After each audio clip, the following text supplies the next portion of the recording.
ቦርጭን ወይም ደግሞ የሰውነት ክብደትን ያለ እንቅስቃሴ ወይም ደግሞ ያለ ዳይት ቦርጭን መቀነስ ይቻላል ወይም ክብደትን መቀነስ ይቻላል ወይ? ሌላኛው ክብደትን ለመቀነስ ደግሞ ውሃን መጠቀም ነው።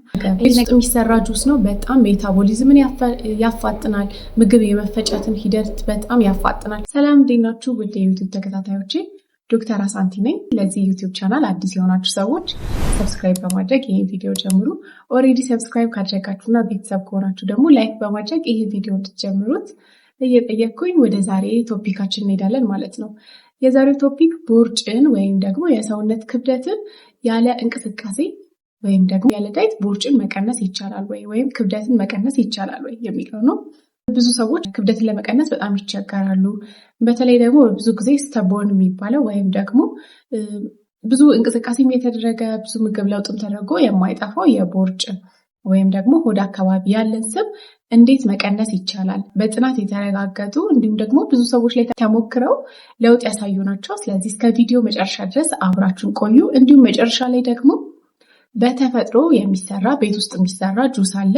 ሜታቦሊዝምን ወይም ደግሞ የምግብ አፈጫጨትን ምግብ መፈጨትን የሚያፋጥን በጣም ሰውነት የሚያስቀንስ ማንኛውም ሰው ቤት ውስጥ መስራት የሚችለው ቀላል የጁስ አሰራር እነግራችኋለሁ። ስለዚህ እስከ ቪዲዮ መጨረሻ ድረስ አብራችሁኑ ሰብስክራይብ የምትለዋን ምልክት እንዲሁም የደውሏን ምልክት ይጫኑ። ቤተሰብ ከሆናችሁ ደግሞ ላይክ በማድረግ ይህን ቪዲዮ ጀምሩ።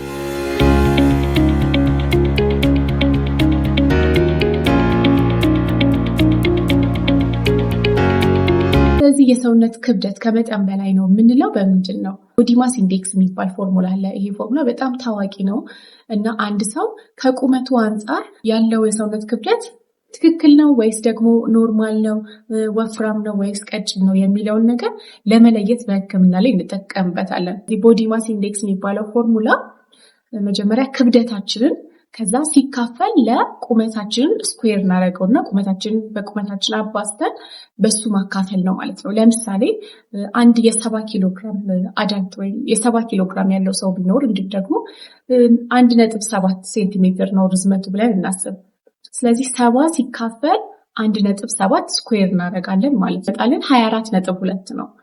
አንድ ሰው ቦዲ ማስ ኢንዴክሱ ከ18.5 በታች ከሆነ አንደር ዌይት ነው ወይም ደግሞ ክብደቱ በጣም የቀነሰ ነው። ከ18.5 እስከ 24.9 ከሆነ ደግሞ ኖርማል ነው። ስለዚህ አሁን ቅድም 70 ኪሎ ሲካፈል 1.7 ስኩዌር ስናደርግ የመጣልን 24.2 ነው። ስለዚህ ይሄ ሰው ኖርማል የሆነ ዌይት ላይ ወይም ደግሞ ከኪሎ አንጻር ጥሩ የሆነ በቂ ነው የሚባል ክብደት ላይ ነው ያለው ማለት ነው። ከ25 እስከ 29 የሚባሉት ደግሞ ኦቨር ዌይት ይባላሉ። ክብደታቸው ከፍ ያለ ነው። ከቁመታቸው አንጻር ሊሆን ከሚገባው ከፍ ያለ ነው ማለት ነው። አንድ ሰው ይሄንን ሲሰራ ከ30 በላይ ከሆነ ግን ኦቤሲቲ ወይም ደግሞ ከመጠን ያለፈ ውፍረት ነው ይባላል ማለት ነው። እስቲ እናንተም በየቤታችሁ ውስጥ ካልኩሌተራችሁን አውጥታችሁ የራሳችሁን BMI ካልኩሌት አድርጉ።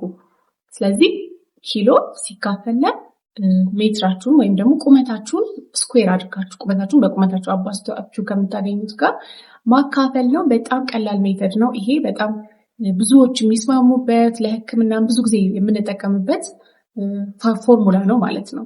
ስለዚህ አንድ ሰው ክብደቱን እንዴት መቀነስ ይችላል? መቀነስ ይቻላል ወይ? ያለ እንቅስቃሴ መቀነስ የሚቻልባቸው ብዙ መንገዶች አሉ። ደግሞ የሰውነት ክብደት መጨመር ለብዙ የጤና እክሎች ይዳርጋል። ለምሳሌ የልብ ድካም፣ ሀርት አታክ የምንለው፣ ከዛ ደግሞ የደም ግፊት፣ የአንጎል ውስጥ የደም ዝውውር መቆም፣ ከዛ በኋላ ስትሮክ ለምንለው የኩላሊት በሽታን ያመጣል። የጉበት ላይ ስብ መከማቸትን ያመጣል። ውፍረቱን ወይም ክብደትን መቀነስ የሚቻልባቸው መንገዶች ምንድን ናቸው የሚለው ከዚህ በኋላ እያየን እንሄዳለን። የመጀመሪያው እንቅልፍን ማስተካከል ነው። ወይም ደግሞ ከ6 ሰዓት እስከ 8 ሰዓት አትሊስት በአንድ ቀን ውስጥ እንቅልፍ የሚቀንስ ከሆነ ኮርቲሶል የሚባለውን ሆርሞን እንዲመረት ያደርጋል። ኮርቲሶል ሲመረት ደግሞ በዋነኝነት የሚያደርገው ነገር ቦርጭን ወይም ደግሞ ሆድ አካባቢ ያለ ስብን ክምችት እንዲጨምር ነው የሚያደርገው። ጣፋጭ ነገሮችን እንዲሁም ደግሞ የምግብ አምሮትን ይቀንሳል። ጥግብ እንዳለን አይነት ስሜት ይሰማል። ሁለተኛው ደግሞ ጭንቀትን ማስወገድ። ጭንቀትም እንዲሁ ከኮርቲሶል ሆርሞን ጋር በጣም ይያያዛል። አንድ ሰው በጣም ስትረስ ላይ ወይም ጭንቀት ላይ የሚያስጨንቁት ነገሮች ሲበዙ ኮርቲሶል የሚባለው ሆርሞን ይጨምራል። እሱ ሆርሞን ሲበዛ ደግሞ ቅድም እንዳልኳችሁ ቦርጭ አካባቢ ሆድ አካባቢ ያለውን የስብ ክምችት እንዲጨምር ያደርጋል። ጭንቀት ላይ ሲሆኑ ኢሞሽናል ኢቲንግ የሚባል ነገር አለ። አንዳንድ ሰው ጭንቀቱን ኮፓፕ የሚያደርገው ወይም ደግሞ ያንን የሚያስጨንቀውን ነገር የሚያሸንፈው ምግብ በጣም መብላት፣ ጭንቀትን ማስወገድ፣ ስትረስን ቀነስ ማድረግ፣ ማኔጅ ማድረግ ክብደታችንን በጣም ሊያስቀንሰን ይችላል ማለት ነው። ሶስተኛው ደግሞ የአመጋገብ ለውጥ ማድረግ ነው። በሁለት ከፍለን እናያቸዋለን። ማቆም ያለብን ነገሮች ምንድን ናቸው? ማድረግ ያለብን ነገሮች ውስጥ ምንድን ናቸው የሚለው ማለት ነው።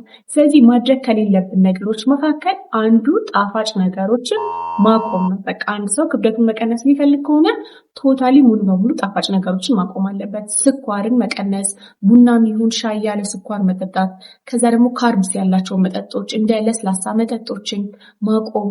ከዛ በጣም የሚገርመው ደግሞ ጁሶችን ቤት ውስጥ ጨምቀን መጠጣት ለጤና ጥሩ ነው ብለን ስለምናስብ ብዙ እንጠጣለን። የሚገርማችሁ ጁሶቹን ስንፈጭ ከላይ ያለውን ፋይበሩን እያወጣ ነው።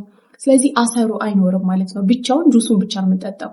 ይሄ ስኳር ብቻውን ከመቃም አይተናነስም። ስለዚህ አንድ ሰው ፍሩት እንኳን መብላት ከፈለገ ከጁሱ ይልቅ ራሱ ፍሩቱን ዋናውን ፋይበር ያለውን ከነልጣጩ መብላት አለበት። አሁን ለምሳሌ አፕል ስንበላ ሳንልጥ መብላት፣ ብርቱካን ስንበላ ብርቱካን ስትበሉ እየላጣችሁ እንዴት ነው የምትበሉት? መሀል ያለችዋን ውሃ የያዘችዋን ብቻ ነው የምትበሉት ወይስ ከላይ ትልጣላችሁ? ስለዚህ ፋይበሩ ውስጡ ካላነሳ ነው ግሉኮዝ ቀስ እያለ ነው ወደ ደማችን የሚሄደው። ያለበለዚያ ጁሱን በባዶ የምንጠጣ ከሆነ ግን የስኳር መጠናችን በአንዴ ነው ከፍ የሚያደርገው። ስለዚህ ማቆም ካለብን ነገሮች ውስጥ መካከል የፍሩትም ቢሆን የተፈጩ ጁሶችን፣ ኩኪስ፣ ኬክ እነዚህ በቀላሉ ካርብስ የሚያደርጉ ወይም ደግሞ የኢንሱሊን ስፓይክን የሚጨምሩ ናቸው። ኢንሱሊን ስፓይክ አሁን ይሄ ሜካኒዝሙ እንዴት ነው መሰላችሁ? ወይም ደግሞ የሚሰራበትን መንገድ አጠር አድርጌ ልንገራችሁ። ጣፋጭ ነገር ስንበላ ግሉኮዝ ደማችን ውስጥ ፍጥነት ነው የሚጨምረው። ጣፋጭ ነገሮች ለመፈጨት የሚፈልጉት በጣም ጥቂት ጊዜ ነው። እንዲሁም ደግሞ ቶሎ ነው ደም ውስጥ ግሉኮዝ የሚሄደው። ስለዚህ ደም ውስጥ ግሉኮዝ በጣም ይበዛል። ደም ውስጥ ግሉኮዝ ሲበዛ ኢንሱሊን ይመረታል። ኢንሱሊን ዋናው ስራው ምንድነው? ደም ውስጥ ያለውን ስኳር ወደ ስብ እንዲቀየር ወደ ሰውነቶች ውስጥ ሄዶ እንዲከማች ማዘዝ ነው ማለት ነው። ስለዚህ እኛ ቶሎ ቶሎ ጣፋጭ ነገሮችን ስንበላ የሚገርማችሁ ከሌሎች ምግቦች ደግሞ ጣፋጮች በአንዴ ነው ግሉኮስን የሚጨምሩት ብያቸዋለሁ። ስለዚህ የኢንሱሊን መመረት ይጨምራሉ። ስለዚህ ጣፋጭ በበላን ቁጥር ሰውነታችን በተደጋጋሚ የስብ መከማቸትን ወደ ስብ መከማቸትን ነው እያዘዘ የሚሄደው ማለት ነው። ስለዚህ ኢንሱሊን ስፓይክን መቀነስ፣ ይህንን ማድረግ የምንችለው ፋይበር ያላቸውን ነገሮች በመብላት ጣፋጭ ነገሮችን ደግሞ በጣም በመቀነስ ነው። ኢንሱሊን የሚጨምሩ እንዲሁም ደግሞ ማቆም ካለብን ነገሮች መካከል ሪፋይንድ ካርብስ የሚባሉ እነዚህ ገለባቸው የወጣላቸው እህሎች አሉ አይደለ? እንደ ስንዴ ለምሳሌ ይሄ ፉርኖ ዱቄት የምንለው ገለባው ከላይ ላይ ተነስቷል። እንዲሁም ደግሞ ሩዝ በተለይ በፋብሪካ ተቀነባብሮ የሚወጣው ሩዝ፣ እነዚህ ነጩ ሩዝ ማለት ግሉኮስን ደም ውስጥ በጣም በከፍተኛ ደረጃ ነው በአንድ የሚጨምሩት። ስለዚህ ኢንሱሊን እንዲመረት ያደርጋሉ። ስለዚህ ወደ ስብ እንዲቀየሩ ያደርጋሉ። ስንዴ ማለትም ደግሞ ፓስታ፣ መኮረኒ፣ ዳቦ፣ ይሄ ነጩ ዳቦ በተለይ ማለት ነው እነሱ አለመብላት ነው። ወይም ደግሞ አንድ ሰው ዳቦ የግድ መብላት ካለበት አትሊስት ብቻውን አለመብላት፣ ሲፈጩ ረዘም ያለ ጊዜ ከሚወስዱ ከፕሮቲኖች ጋር መብላት። ስለዚህ ለምሳሌ አሁን ዳቦ የሚበላ ሰው ከእንቁላል ጋር መብላት፣ ሩዝ የሚበላ ሰው ደግሞ ከአትክልት ጋር አንድ ላይ እንደዚህ ፔር አድርጎ ቶሎ ከማይፈጩ ነገሮች ጋር አንድ ላይ መብላት ፕሮቲን መመገብ ነው። ፕሮቲን ቶሎ ሰውነታችን ውስጥ እንደገባ ወዲያው አይፈጭም። የረሃብ ስሜትን ይቀንስልናል። ለመፈጨት ረዥም ጊዜን ይወስዳል። ስለዚህ ግሉኮስ መጠኑን በአንድ አይጨምረውም። ስለዚህ ፕሮቲኖችን መመገብ። ፕሮቲን ስንል በዋነኝነት እንቁላል ነው እንግዲህ የሚገኘው።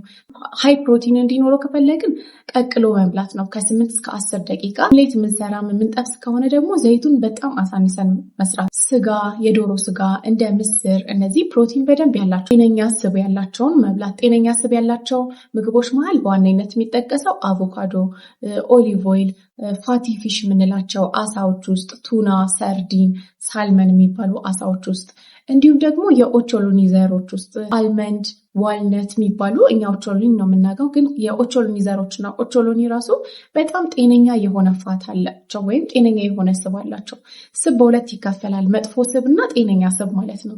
ሰውነታችን ውስጥ የሚከማቹት ኮሌስትሮል የሚሆኑት ወደ ስብ የሚቀየሩት ስቦች ኤልዲኤል የሚባሉ መጥፎ ስቦች ናቸው። ይሄ ኮሌስትሮልን ደም ቱቦ ውስጥ የሚጠራቀሙት ማለት ነው።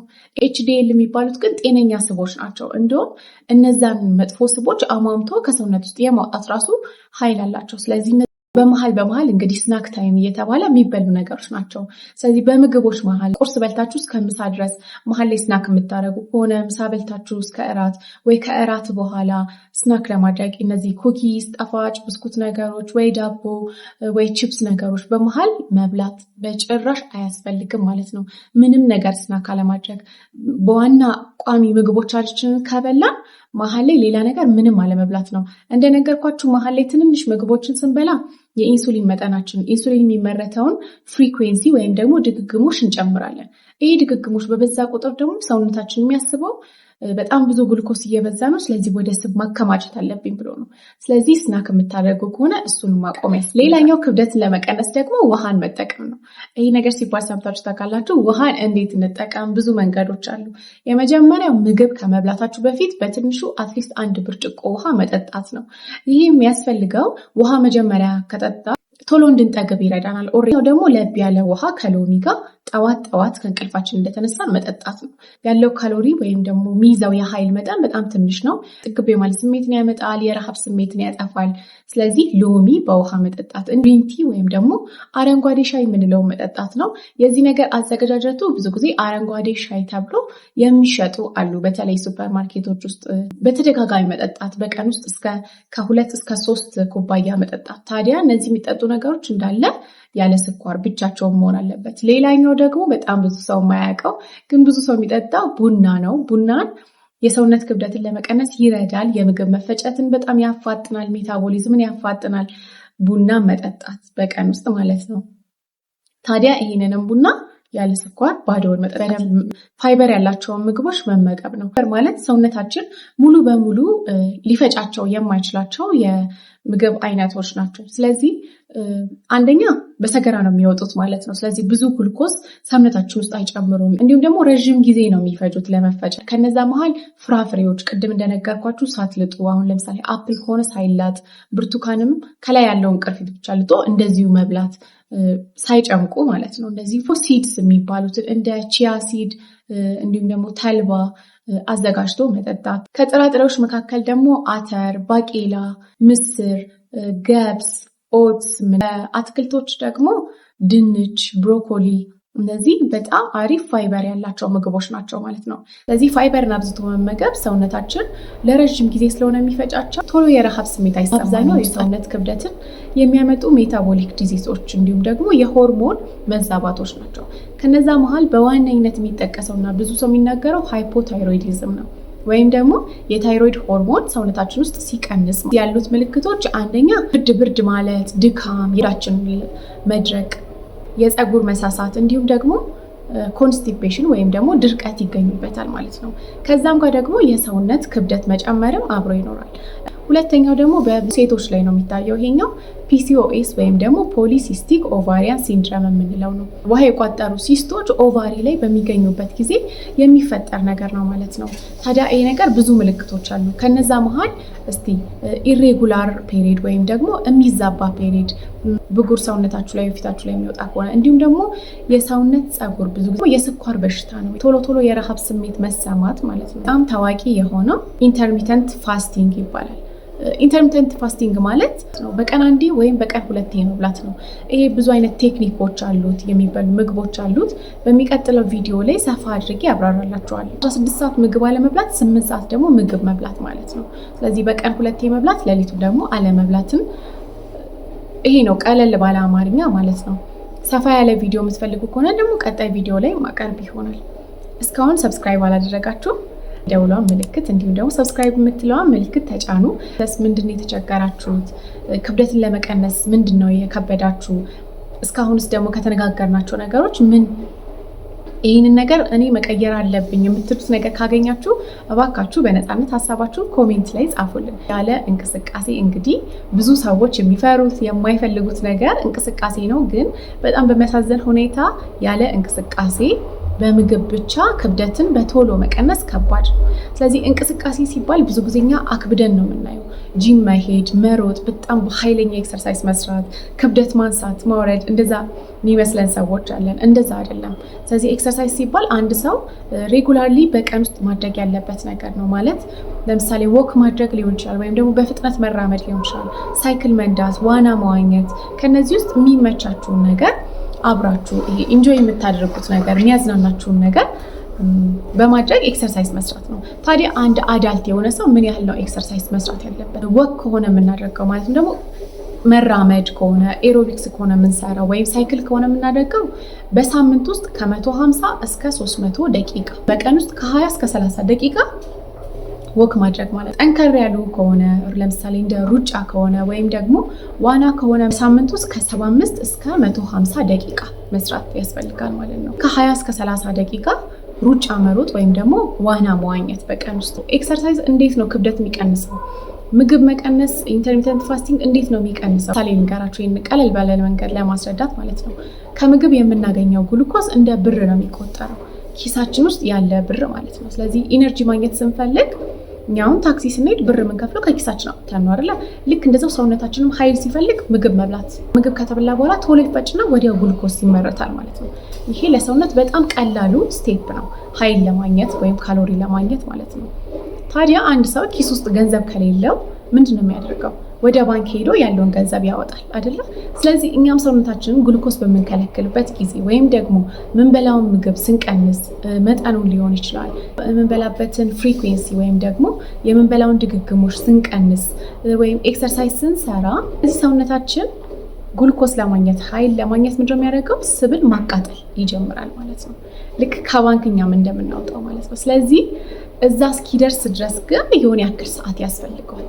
በምግብ በረሃብ ያን ነገር እንደማያገኘው ማወቅ አለበት ማለት ነው። ታዲያ ኢንተርሚተንት ፋስቲንግ ስታደርጉ በደንብ መጠንቀቅ ያለባችሁ ነገር፣ ብዙ ሰው የሚሻወደው ነገር፣ አንዳንድ ሰው ምሳን አልበላም ይልና እራት ላይ ግን የምሳንም የእራትንም የሚያክል ፖርሽን ወይም ደግሞ በረሃብ ከዛ የበለጠ መብላት አለ።